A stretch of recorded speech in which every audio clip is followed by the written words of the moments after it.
మాకు అర్థం కావట్లేదు.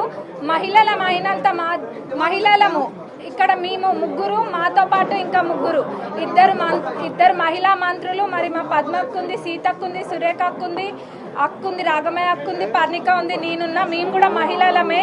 మరి లోపల అట్లేమైనా కనుక జరిగితే యాజ్ ఉమెన్స్ మేము కూడా దానికి అగేనెస్ట్గానే ఉంటాం. కానీ అక్కడ వక్రీకరించి చెప్తున్నంతగా ఏం జరగలేదు. కానీ ఆడ ఎవరి పేరు కూడా పెట్టలేదు ఫస్ట్. కానీ ఏదో సభను తప్పుదోవ పట్టియానికి, లేనిపోని గోల చేయనికి తప్ప ఆడ ఏం కనిపించట్లేదు మాకు. అట్లా చేసేటోళ్ళు అయితే మొదల ఒక్కటి గుర్తుంచుకోవాలి అందరు కూడా. మా చిన్నప్పుడు అది అయినా మాకు గుర్తుంది బాగానే. ఎందుకంటే రాజశేఖర్ రెడ్డి గారు అంటే అభిమానం. రాజశేఖర్ రెడ్డి గారు చేవెళ్ళ చెల్లమ్మ అని చెప్పి అక్కడి నుంచే కదా పాదయాత్ర మొదలు పెట్టింది.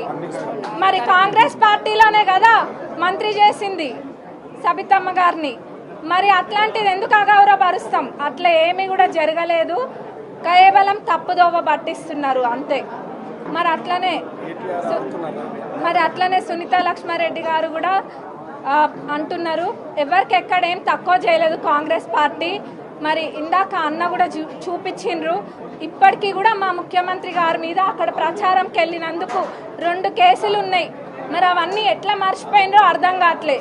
అప్పుడు ఉత్తగా చూసిన మాకే మర్చిపోలేదు. మరి వాళ్ళు అవన్నీ అనుభవించి కూడా ఎట్లా మర్చిపోయినరో తెలుస్తలేదు. ఇప్పుడు కొత్తగా వచ్చిన వాళ్ళకి ఏదైనా మంచిగా 2 మాటలు నేర్పాలి. కానీ ఇట్లాంటివి నేర్పిస్తే రేపటి నాడు అందరూ కూడా వీటిని ఖండిస్తారు. మరి మొన్న మా సీతక్కని పట్టుకొని ఒకళ్ళు అన్నారు ఒక మాట. ఆ రోజు మేము కూడా అట్లనే పోయినామా? అట్లనే పోయి అట్లనే గోల చేసినామా? చేయలేదు కదా. ఎక్కడ కూడా మేము గోల చేయలేదు. ఎందుకంటే మాకు ఒక పద్ధతి ఉంది. కాంగ్రెస్ పార్టీ అంటే ఒక క్రమశిక్షణతో ఉండే పార్టీ కాబట్టి మా హద్దులలో ఇప్పుడు మేము అధికారంలో ఉన్నా కానీ ఒక హద్దు గీసుకొని అక్కడనే మేము ఉంటాము. మొన్న మా సీతక్కని అన్నప్పుడు మేము కూడా చేయొచ్చు కదా.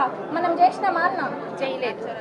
మేము కూడా చేయొచ్చు. అంతకు మించిన రచ్చ చేయొచ్చు మా సీతక్కని అన్నప్పుడు. మరి గత 10 సంవత్సరాలు కూడా ఏం చేసిండ్రు ఎవరు చూడలేదా? అందరు చూసిండ్రు, అందరికి అన్నీ తెలుసు. గత 10 సంవత్సరాలు వీళ్ళ